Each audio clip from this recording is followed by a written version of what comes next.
All right, well, we are here with Sharon White and Kim Severson, and Kim had a really great test today, and Sharon is here coaching a few students. So I'll start with you, Kim. How'd your test go? I was very happy with my test. Patty was extremely good in the ring. He's getting more and more rideable, which is nice. It's a very, very large horse, so when he's not rideable, it's not so fun. But yeah, I'm very happy with him. I thought he was really good. Of course, there's always room for improvement. Good. Sharon, what was your favorite part of Kim's test? Well, that's easy because I actually interrupted my 2-star course walk to come back and watch her do her test, because I always do that because she is so amazing to watch. It's like she goes in there and you couldn't possibly give her a bad score. She does what she is supposed to do when she is supposed to do it immediately, and there is no bad scores. So there are just it's awesome to watch. Well, and it's so unbelievably accurate, right? I mean, that's always crazy. Like, it doesn't matter. Like it's very impressive, no matter what. It's awesome. All right, well, Kim, what do you think of the 3-star course out there? What do you think is the toughest combination on the course? The toughest combination, I would have to say probably the first coffin, not the second coffin, but the first coffin. Okay. Mind you, there's 2 coffins on the 3-star.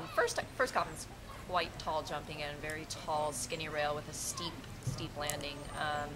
And a very large jump on the way out. So I think that first combination for real 3-star horses is going to be a little bit of a test. So what's going to be the key to kind of just getting through that first? Oh boy, I think the key is just to jump in as well as you can. I think some people are going to lose their nerve. Horses might lose their nerve at the top of the jumping into the coffin there. So I think the biggest thing is to jump in as well as you can, so you make up some distance. So jumping out is not quite as far away as it could be. Yeah, it's a bit of a long out, isn't it? A little tiny bit, and it's very, very wide. Yeah. All right, Sharon, you said you were walking the 2-star course. So what do you think is the tough part of the 2-star course?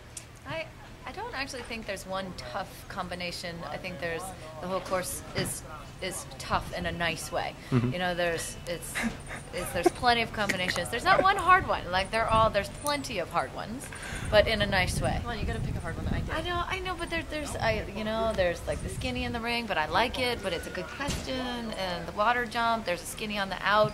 I like it, but hard, good question. Like lots of hard, good questions. Not one that stands out as super hard, but a lot to do. It will be fun to watch.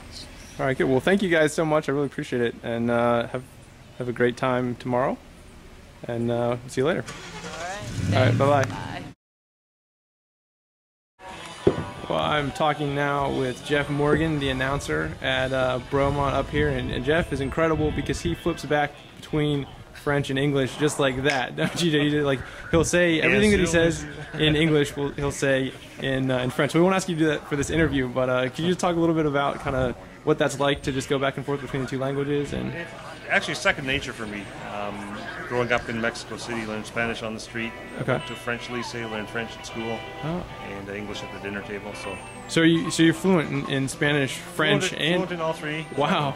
Switch thought process, thinking the language I'm speaking, so it's quite easy to flip back and forth. Really? So you think? And I've heard that people who are fluent in different languages, do you dream in different languages sometimes, or like do you have one that you? That's just kind of a. Well, now it's interesting. Technicolor for sure. Don't know about different languages. I probably make up my own when I'm dreaming. No, I can't say that I do or don't. Oh, okay. All right. Cognizant dreaming, I can tell you that. I can direct them.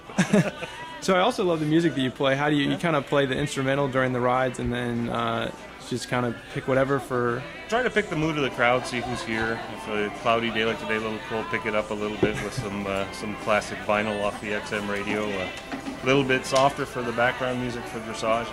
Nothing invasive. What competitions do you do announcing for primarily?